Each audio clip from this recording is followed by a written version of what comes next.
Ladies and gentlemen, please welcome the leader of the Conservative Party, Kemi Badenoch.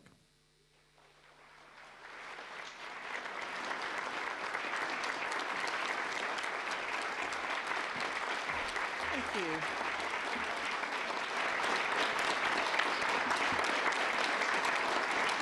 Thank you. Thank you, everybody. Thank you. And for your patience as well, we finally had the Prime Minister stop talking, so it was time for me to come on. But in all seriousness, ladies and gentlemen, Britain is not being governed. Last night in Downing Street, what were Keir Starmer and his team doing? They were not thinking about the future of NATO. They were not up late talking about sorting out the cost of living. They were not planning how to reindustrialize Britain with cheaper energy. They were, yet again, desperately ringing round Labour MPs trying to save his job. The Labour Party came into government just 18 months ago, but with no plan for this country. And in the last 18 months, we have seen exactly what happens when a government has no idea what it is doing in power and no idea what it stands for. They have made a series of random decisions, not a single one of which was in their manifesto. Snatching winter fuel payments, taxing family farms, mandatory digital ID, surrendering the Chagos Islands, a disastrous budget for Benefit Street, taxing jobs, pubs and businesses, and making this country poorer.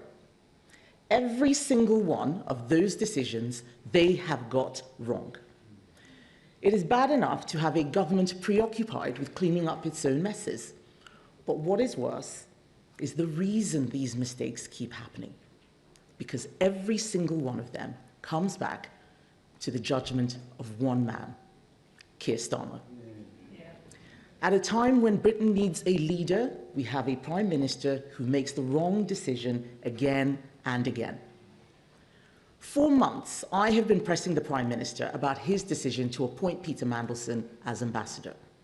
And yesterday in Parliament, I finally forced him to admit the shocking truth. He knew. He knew that Mandelson had a continuing relationship with Jeffrey Epstein. He knew Mandelson had stayed in his house while Epstein was in jail for child prostitution. The Prime Minister knew all this, and yet he appointed Peter Mandelson anyway to the most prestigious job in the diplomatic service. The Prime Minister brushed aside the security warnings. He turned a blind eye to what he knew about Mandelson's association with one of the world's most notorious paedophiles. And instead of standing up and taking full responsibility for this disastrous appointment, the Prime Minister is trying to make himself out to be the victim. Nobody is buying it. This morning, cabinet ministers are out there defending the decision to appoint Peter Mandelson, still claiming that it was a rational appointment. They should be ashamed. And it's not just Peter Mandelson. The Prime Minister has surrounded himself with people who do not have Britain's best interests at heart, like Jonathan Powell, like Lord Hermer, people advising him to surrender the Chagos Islands simply to impress lawyers at North London dinner parties, people advising him to let the Chinese build an enormous spy hub in the centre of London, people advising him to drag our brave veterans through the courts while terrorists walk free.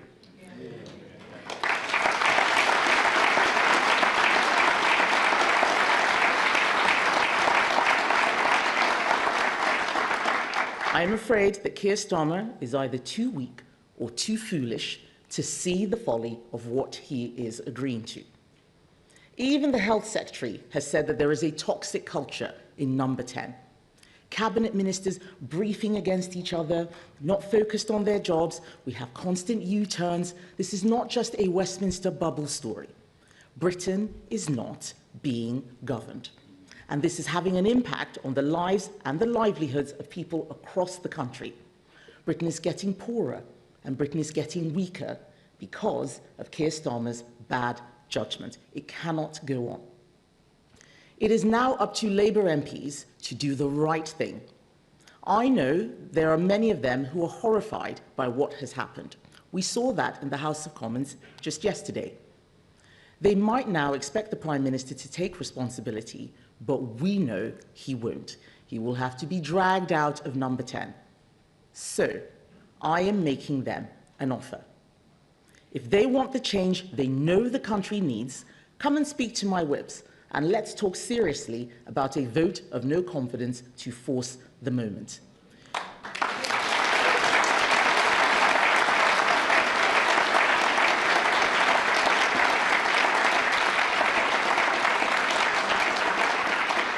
Keir Starmer's position is clearly untenable, but it is for Labour MPs to decide when he goes, because it is a question of when, not if, he goes. Just now, Keir Starmer has given a speech supposedly about local funding and integration, no doubt another mission or pledge or milestone that was made up by an aide yesterday afternoon, yet another relaunch that in a week's time no one will remember. And he apologised for believing Mandelson's lies. That's not good enough. What he should apologise for is ignoring security advice and vetting that showed him Mandelson should never have been appointed in the first place.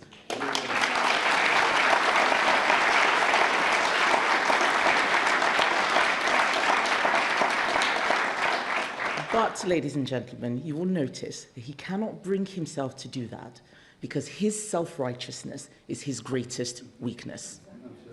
And what else have the British public got on offer? Fresh from announcing a pubs policy this week with a £10 billion black hole in it, Nigel Farage this morning announced his new Welsh leader after the last one was sent to prison in November for taking bribes from Russia. We all know a reform government would just be more of the same. More incompetence, more dodgy appointments, more drama, when what this country needs is some serious government. There is only one party in Britain today that is actually serious. Only one that is doing the deep thinking and the hard work to fix our country's problems and is ready to deliver the second we come into office. That is my Conservative Party.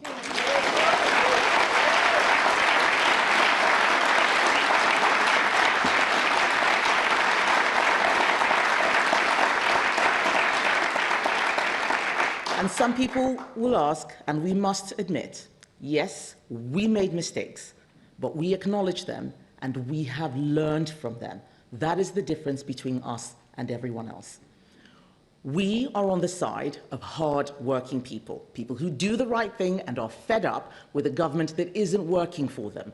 We are on the side of those who play by the rules. We are not on the side of people claiming benefits when they could and should be working. We are not on the side of spivs and scammers who think the rules don't apply to them.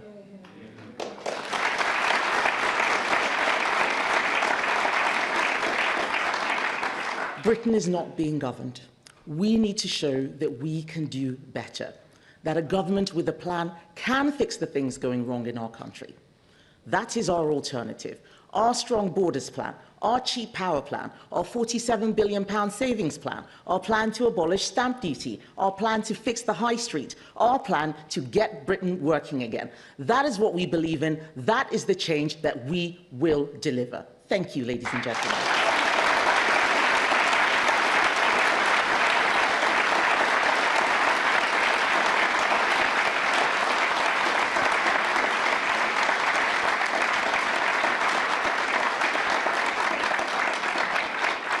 Thank you. I would now like to take some questions from the media. First up is Catherine Forster from GB News.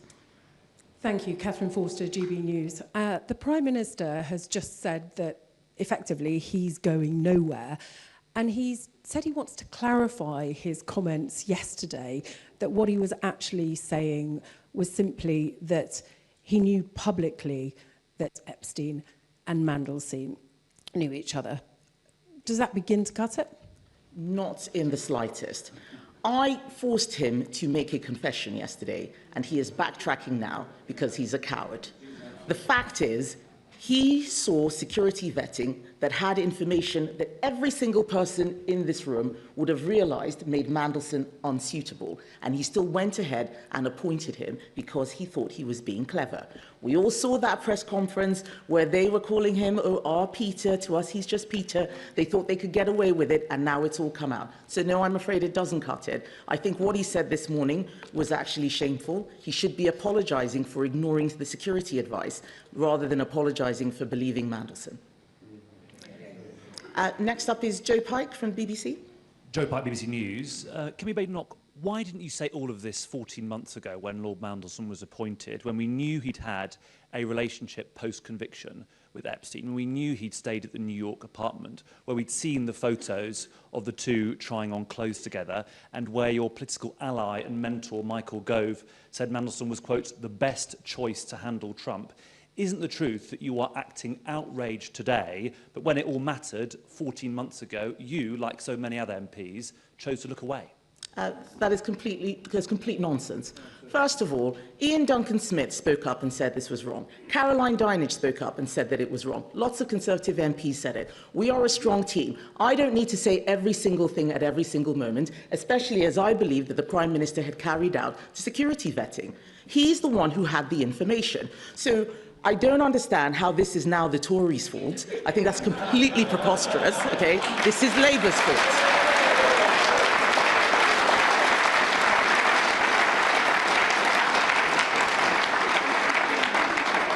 Rob Powell from Sky News. Hi, thank you, Rob Powell, Sky News. Are you saying then you want a general election now, if you were talking about a vote of no confidence? And if there was to be one, how do you think you'd do? Britain is not being governed. That is what this speech is about. We need a better government. Labour was voted in with a huge majority. They have a majority of about 160. They can't get anything done. Something is wrong. And yes, while we're all reading the tittle-tattle of who said what in the Epstein files, our country is going backwards. That is what worries me. If a general election is on the cards, we'll take it because we know we will do a better job. But what we need to make sure is that the public can see what the alternatives are. This is not a game. We're not throwing dice. This is about people's lives. And I am very worried about what is happening in our country. I am very worried about some of the nonsensical legislation that is going through Parliament, what they're doing on veterans, what they're doing on Chagos. And that's before we get to the pretend private members' bills, which are really government-sponsored bills around things like assisted dying, things that were never in the manifesto. Something is going horribly wrong. And we can see a government that is distracted. It's all about their leadership ambitions. None of the cabinet secretaries are delivering anything at all. Right now, my belief is that there won't be a general election until 2029, because most of those Labour MPs know that they will not be coming back. But they at least have the opportunity to do better. They can pick someone else or force the government to do better, rather than putting their heads in the sand. That is what I'm asking them for.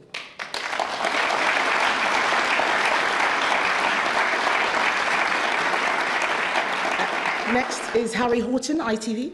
Thank you, Harry Horton, ITV News. I've spoken to lots of Labour MPs over the last few days, and some of your own MPs as well, and many of them are worried that actually this scandal, and ones we've seen under your party previously, actually undermine trust and faith in all politicians.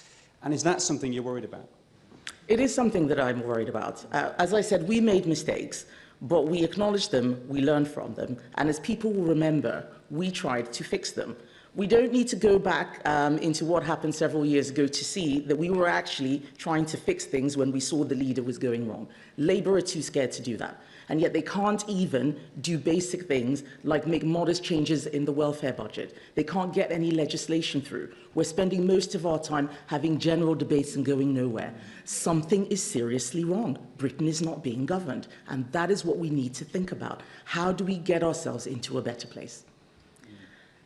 Aggie Champ from LBC. Aggie Chambray, LBC News. Ms Badenoch, do you worry that this scandal and the potential end of this administration could hasten or make more likely a Reform UK government? Reform UK is more of the same. They're the ones who actually have a former leader in prison right now. There is no reason that we should even think for a second that these Epstein files don't have something that might implicate them. A lot of Nigel Farage has mentioned multiple times, I'm not in the Epstein files. Nigel Farage is mentioned multiple times. So is his party treasurer, Nick Candy. People can go and investigate. But if people think that we're getting a clean government with reform, I think that that is for the birds. That is not what the country is asking for. They may be doing well because of protest votes, but we need to start having an honest conversation about how we can get a proper government.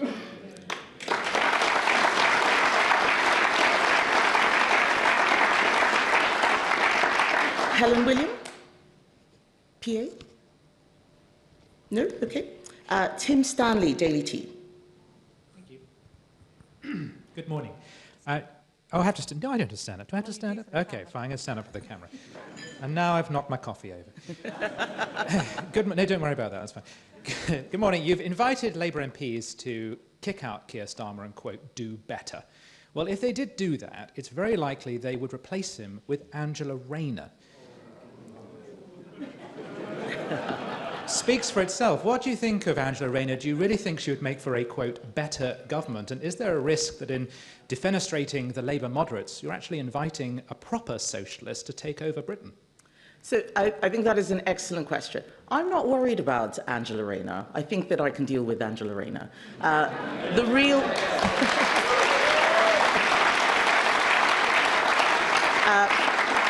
but you've hit upon something that is crucial. It doesn't matter who they change leader to, it's still going to be a Labour person. What we need them to look at is the mistakes that they've been making and how they can fix that. Whoever it is that they pick has to acknowledge that a lot of mistakes have been made. The country is not crying out for socialism. The country is crying out for competence and fixing the economy, putting money in people's pockets. Businesses are crying out for relief. They want the government to get the boot off their necks. It is not a coincidence that Labour MPs can't get into pubs and hairdressers at the moment. That is not because they're crying out for more socialism. What we want to see is them putting the British people back at the forefront of their minds. They're not thinking about any of the people out there right now. They're just thinking about themselves. So let's stop talking about Angela Rayner or West Streeting. Let's start talking about the people out there. That's what I'm worried about.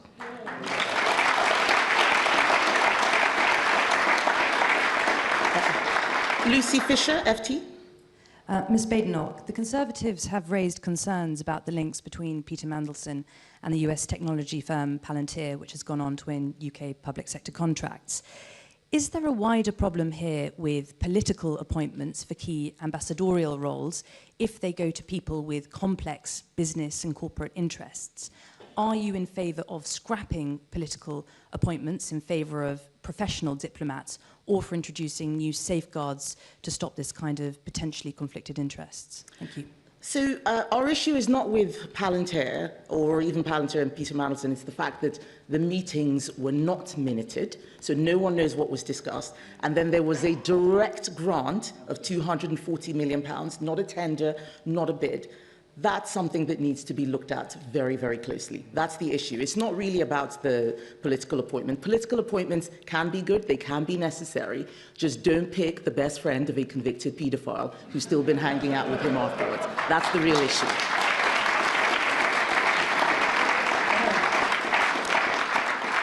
Max Kendicks, The Times. Thank you. You say you're not in the files, but there is an email in the files suggesting that David Cameron's top aides tried to set up a meeting between him as Prime Minister with Jeffrey Epstein and Woody Allen in Paris. That meeting never ended up happening, but are you absolutely confident there are no connections between senior Conservatives and Jeffrey Epstein? I'm a senior Conservative. I have a great shadow cabinet. A meeting that never happened, which somebody asked for, I don't think is particularly interesting or relevant. There are lots of people's names in those files. My name isn't in them. Neither is anyone in my shadow cabinet, as far as I'm aware. I think I don't think, James, are you in the files? No. No. Okay. I think we're good. Martin Beckford, The Mail. Thank you. I'm just wondering, what did you make of the police telling the government last night not to publish documents that they say might undermine their investigation into Peter Mandelson? Are you concerned that this might let Keir Starmer off the hook? Thank you.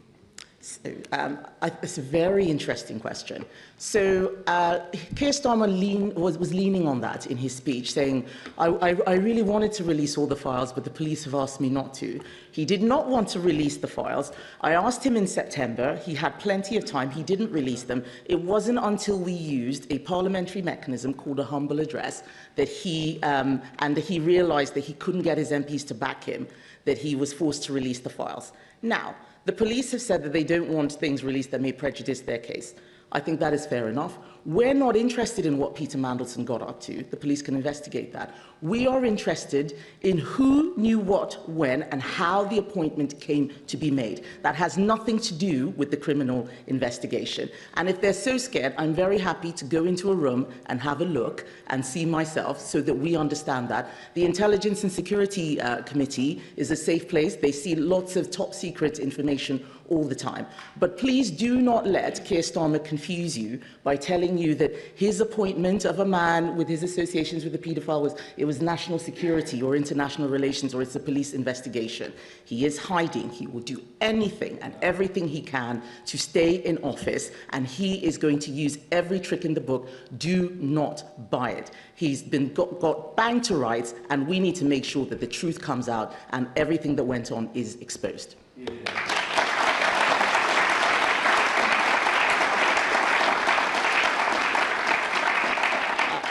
Martin Brown, The Express. Thank you.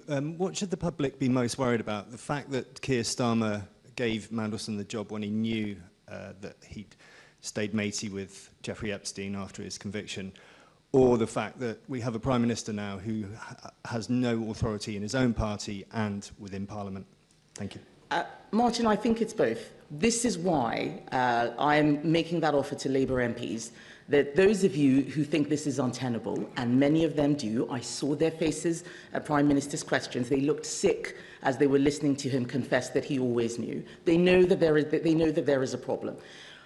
Up until now, Britain has not been governed. All those examples I gave, their inability to get legislation through, the ridiculous budget of 2024, the worst budget of 2025, hitting pubs, small businesses, farmers, the endless U-turns. He hasn't been able to govern even during his supposed honeymoon period. There is no way he's going to be able to govern now. That is a serious problem. That is what I'm trying to draw attention to. That as salacious as all these details about Jeffrey Epstein and Peter Mandelson may be, we need to really think about what matters, what is happening to our country while these unserious people are dancing around the key issues and clinging to power in Downing Street, or whatever you might call it, because as you say, they are in office but not in power.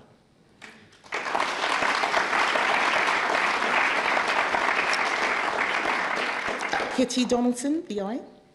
Thank you. I was just wondering, do you think it would make any difference if Sir Keir Starmer sacks Morgan McSweeney? And secondly, is anyone in the cabinet you admire, Wes Streeting, for instance? Is there anyone in the cabinet that I admire? No. Some of them are better than others. I think Shabana Mahmood is someone who shows that she's better than her colleagues. I doubt that they will ever let her have a go, but I think that she is at least honest about the problems that the country is facing and doesn't pander. Sorry, what was the beginning of your question? Would it make any difference if he sacks Morgan McSweeney? I think to some extent. I think that what has happened is so serious. Someone should go for it. Someone needs to take responsibility. That's why we asked for the files to be released. It's not so that we can read lots of juicy gossip about Mandelson. It is so that we know who took that decision and when, because it embarrassed our country on the international stage. It made us weaker from a national security perspective. It left us exposed. Someone needs to take responsibility. And all we're hearing from Keir Starmer is, Peter Mandelson lied to me. They're trying to put it all on Peter Mandelson. It is not all on Peter Mandelson. It is also on Downing Street. And I think that if it's not Keir Starmer, then it should be Morgan McSweeney. Both of them have a lot to answer for, and both of them are hiding.